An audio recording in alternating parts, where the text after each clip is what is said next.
नमस्कार दर्शकों, मैं डॉक्टर पुनीत दवन कर्मा आयुर्वेदा में आपका स्वागत करता हूं और आज बात करेंगे कि केएफटी के अंदर कौन कौन से टेस्ट क्या क्या बताते हैं और क्या उसकी सिग्निफिकेंस होती है और हमें उससे क्या पता चलता है और उसको हम कैसे ठीक कर सकते हैं। बात करेंगे इसी बारे में। क्रेटनाइन पर क्रेटनाइन जो होता है वो केएफटी में क्या बताता है, यूरिया क्या बताता है, पोटेशियम क्या बताता है, सोडियम क्या बताता है, क्लोराइड क्या बताता है, फॉस्फेट क्या बताता है, यूरिक एसिड में क्या पता चलता है, बाइकार्बोनेट्स का क्या रोल है टेस्ट के अंदर और साथ साथ यूरिन टेस्ट। बात करेंगे इसी सभी 9 पॉइंट्स पे इस वीडियो में। देखिए, जब किडनी जब कम काम कर रही होती है तो बॉडी में बहुत सारे वेस्ट और टॉक्सिक प्रोडक्ट्स इकट्ठे होने शुरू हो जाते हैं, जिसमें से महत्वपूर्ण होते हैं क्रेटनाइन और यूरिया। लेकिन मैं आपको ये बता दूं, ये दोनों ही मेन नहीं है, इसके अलावा बहुत सारे और अन्य वेस्ट प्रोडक्ट जो है वो बॉडी में इकट्ठे होते हैं। लेकिन हमारे पास क्वालिटेटिव और क्वांटिटेटिव एनालिसिस के लिए, यानी कि जो पैरामीटर्स है हमारे पास, वो नापने के लिए हमारे पास यही दो मेन होते हैं, क्रेटनाइन और यूरिया। तो जब क्रेटनाइन बढ़ता है, इसका मतलब ये नहीं है कि किडनी जो है वो आपकी कम काम करने लग जाती है। अगर किसी की किडनी 20% काम नहीं कर रही तो 20% क्रेटनाइन बढ़ा, लेकिन अगले हो सकता है नेक्स्ट 30% उसका क्रेटनाइन बढ़ जाए due to external factors. External factors क्या है, बात करेंगे।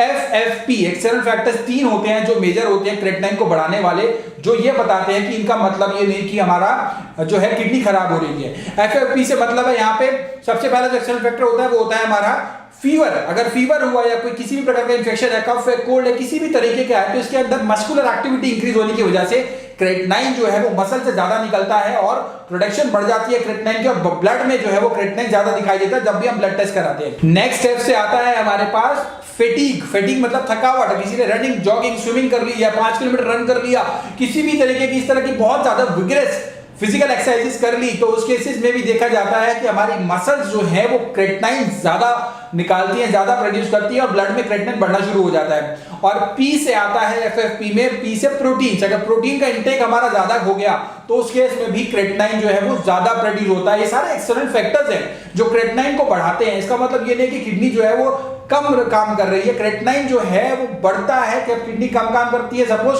किसी का क्रेटनाइन 2 है, इसका मतलब यही क्रेटनाइन जो है उसकी किडनी जो है 50% काम नहीं कर रही है। जब वो क्रेटनाइन 3 तक जाता है, लगभग 60 to 70% किडनी डैमेज हो जाती है, लेकिन 3 के बाद बहुत तेजी से बढ़ता है। उसके पीछे भी बहुत सारे अन्य रीजंस हैं, लेकिन हम ये एक्सटर्नल फैक्टर से मैक्सिमम अपने आप को बचा सकते हैं और हमें इसको बचा के रखना चाहिए, ध्यान भी रखना चाहिए इनका।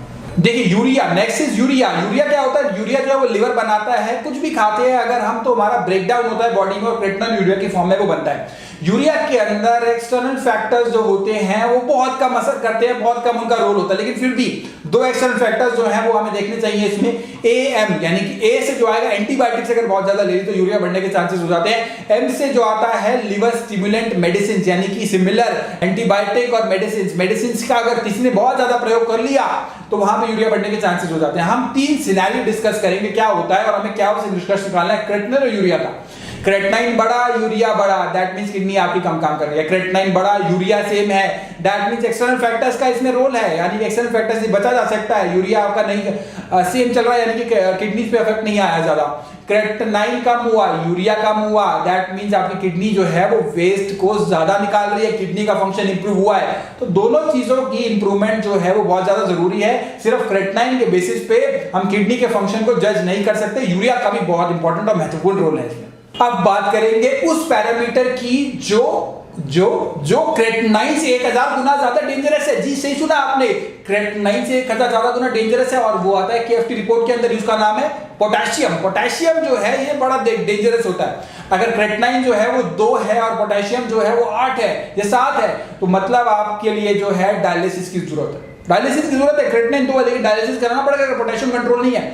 पोटेशियम जो है ये बहुत डेंजरस है। पोटेशियम नॉर्मल होता है तो मसल्स की जो मूवमेंट है वो बड़ी नॉर्मल रहती है, वो उसको हैम्पर नहीं करती, लेकिन जैसे ही potassium normal, muscle movement normal, potassium बढ़ा तो मसल्स में थकावट आती है, मसल्स में फैटीग होता है। फैटीग होने की वजह से हार्ट की जो मसल्स है वो प्रॉपर काम नहीं कर पाती, जिस वजह से हार्ट अटैक और कार्डियक अरेस्ट होने के चांसेस बहुत ज्यादा बढ़ जाते हैं। तो पोटेशियम जो है ये बहुत ज्यादा डेंजरस है, इसे कंट्रोल करना बहुत ज्यादा जरूरी है। लेकिन खुशखबरी क्या है, खुशखबरी ये है कि इसे कंट्रोल किया जा सकता है, मेडिसिन और डाइट से इसे कंट्रोल करना संभव है।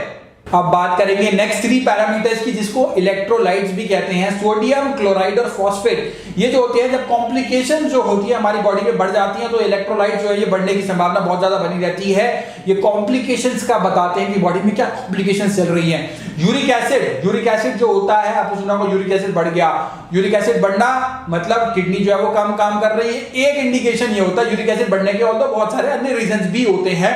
बॉडी के अंदर जब किडनी की फंक्शन इंप्रूव होगी तो यूरिक एसिड ऑटोमेटिकली डाउन होना शुरू हो जाएगा। आपने देखा होगा कि जब क्रेटिनाइन बढ़ना शुरू होता है, तो 2 के आसपास क्रेटिनाइन है, तो वो बड़ा धीरे बढ़ता है। 1 से 2 50% किडनी डैमेज हो जाती है तब बढ़ता है। उसके बाद 2 से 3 जब वो बढ़ता है तो ग्रेजुअली इंक्रीज जल्दी करना शुरू करता है, और 3 से 4 और जल्दी, 4 से 5 और जल्दी शुरू करता है। इसके पीछे कई सारे रीजंस हैं। एक रीजन ये है कि बॉडी में जो हमारा ब्लड है वो एसिडिक हो जाता है। एसिडिक होने की वजह से मेटाबॉलिक एसिडोसिस होना शुरू हो जाता है। देखिए क्या होता है, जब हमारी बॉडी जो है, बॉडी में मेटाबॉलिज्म होता है तो बॉडी में सेल्स में से एसिड निकलता है। जनरली ये जो एसिड होता है ये किडनी जो है फिल्टर करती चली जाती है, फिल्टर करती रहती है, और साथ साथ हमारी बॉडी से एसिड बाहर निकलता चला जाता है। लेकिन जब किडनी कम काम कर रही होती है तो ये एसिड जो हमारे सेल्स बना रहे हैं, जो हमारी सेल्स बॉडी में इकट्ठा हो रहा है, वो बॉडी में एसिड तो इकट्ठा हो ही रहा है, साथ साथ उसके क्या होता है, क्रेटिनाइन और यूरिया भी बढ़ रहा होता है, जिस वजह से किडनी को डबल दोहरी मार पड़ती है। दोहरी मार पड़ने की वजह से बॉडी जो है, ब्लड जो है हमारा एसिडिक होता चला जाता है, जिसे मेटाबॉलिक एसिडोसिस कहते हैं। और इसी को काउंटर करने के लिए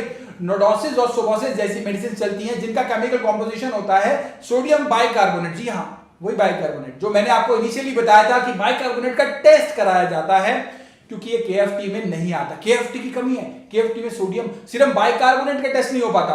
बाइकार्बोनेट ना पता चलने की वजह से हमें ये नहीं पता चल पाता कि बॉडी जो है वो कितनी एसिडिक है। बाइकार्बोनेट का वॉल्यूम जो कम नहीं होना चाहिए। सोडियम बाइकार्बोनेट जो है वो हमारे को बेकिंग सोडियम में, सोडा में भी मिलता है। मैंने उसके बारे में पिछले वीडियो में भी चर्चा करी थी कि किस प्रकार से हम इसको न्यूट्रलाइज कर सकते हैं, किस प्रकार से हम इसको पीएच को अपनी बॉडी में बना के रख सकते हैं। तो मेटाबॉलिक एसिडोसिस की कंडीशन से बचना संभव है। उसके साथ साथ मैं आपको बता दूं, ये सारे टेस्ट के अलावा हमें जो महत्वपूर्ण टेस्ट कराना होता है वो होता है urine routine examination. Urine routine में क्या होता है, हमें पता चलता है कि प्रोटीन कितना वॉश आउट हो रहा है, क्योंकि क्रेटिनाइन और यूरिया यानी केएफटी में पैरामीटर्स में चेंजेस आने से पहले जो प्रॉब्लम आती है वो आती है प्रोटीन का आना, यूरिन से प्रोटीन का वॉश आउट होना। तो ये यूरिन का अगर हमें पहले से ही पता चल जाए कि यूरिन से प्रोटीन आ रहा है तो हम इसी को यहां से ही रेक्टिफाई करने में संभव हो जाएंगे। क्योंकि किडनी के जो नेफ्रॉन्स होते हैं उनके अंदर स्वेलिंग आने की वजह से उनके जो छेद होते हैं वो छेद बड़े हो जाते हैं साइज में। बड़े होने की वजह से किडनी का काम है प्रोटीन को रोकना, वेस्ट को बाहर करना। यहाँ पे किडनी वेस्ट के साथ साथ प्रोटीन को भी बाहर कर रही होती है, जो कि प्राइमरली हमें बताता है नेफ्रोटिक सिंड्रोम भी कहा जाता है, प्रोटीनोयूरिया भी कहा जाता है। अगर यहीं से बीमारी का पता चल जाए तो बहुत अच्छी और बहुत अच्छे रिजल्ट आ सकते हैं। प्रोटीन आ रहा है, रोका जा सकता है। प्रोटीन अगर कम हो गया दैट मींस किडनी का फंक्शन इंप्रूव होना शुरू हो गया। तो ये बहुत इंपॉर्टेंट टेस्ट होता है ये भी। अब मैं आपको एक ऐसे पेशेंट से मिलवाऊंगा जिसका क्रेटिनाइन बहुत ज्यादा अधिक बढ़ा हुआ था, और आप देखेंगे उसको किस प्रकार से इंप्रूवमेंट आई, किस प्रकार से चेंजेस आए। भयंकर बीमारी को मात दे दी कमर जाने, डायलिसिस को मात दे दी कमर जाने, और आज जो है डायलिसिस के प्रोटोकॉल से बाहर आ चुकी है। क्या संदेश देना चाहोगे किडनी के मरीजों को? पूरे विश्व में, पूरे जहां में बहुत सारे मरीज हैं किडनी के। ये तो मैं सारे अपने इलाके में सबको बता दूंगा कि आप वहां दिखाएं। तो बुलंदशहर में डॉक्टर ने तो जवाब दे दिया था आपको? बिल्कुल, मेरठ ले गया था मैं, मेरठ में भी मना कर दिया था कि डायलिसिस के बाद कोई कुछ नहीं है, डायलिसिस होगी, मगर मैंने डायलिसिस वहां भी नहीं कराया। और मैं ग्वालियर ले गया था। अरे एमपी भी चले गए थे? एमपी भी चला गया था मैं, वही पेशेंट को लेकर वहां दिखाया। उन्होंने भी, उनकी भी थोड़ी बहुत दिन दवाई चली, मगर उससे भी कोई फायदा नहीं हुआ। फायदा हुआ तो आपकी दवाई से फर्क हुआ। अब तो बिल्कुल ठीक होने वाली है, तो ठीक हो गई है बिल्कुल। 2 तक आ गया क्रेटिनाइन, 8 से 2 तक आ चुका है ऑलरेडी, और बहुत अच्छे चेंजेस भी नजर आए हैं। तो हिम्मत है तो नीचे दिए हुए नंबर्स, और साथ साथ आपकी हिम्मत है और डायरेक्शन है, 2 चीजों की आवश्यकता है आपको ये इस गंभीर बीमारी को मात देने के लिए। हिम्मत आपसे आएगी, और जब आप यहां पर आएंगे तो हम भी आपको उसमें देने में मदद करेंगे। साथ साथ डायरेक्शन भी हम प्रोवाइड करेंगे, आपने किस प्रकार से क्या क्या फॉलो करना है। कमर जहां की तरह आप भी इसी प्रकार से क्रेटिनाइन कम कर सकते हैं, रिड्यूस कर सकते हैं, किडनी के फंक्शन को बढ़ा सकते हैं। लग के फॉलो करना जरूरी है, और इनको रिजल्ट आप देख रहे हैं किस प्रकार से आए।